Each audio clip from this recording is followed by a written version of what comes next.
Hello everybody.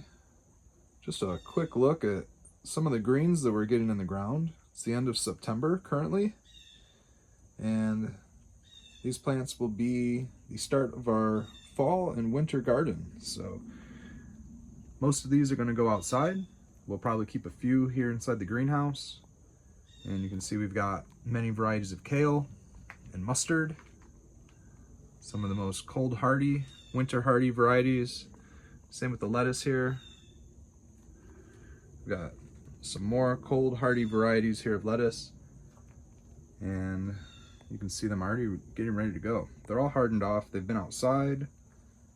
Some of them have succumbed to a little bit of pest pressure, but they're all growing very healthy, and we're hoping that they'll grow out of them very fast. So we have a bed prepped, and we're gonna get ready to go put them in the ground.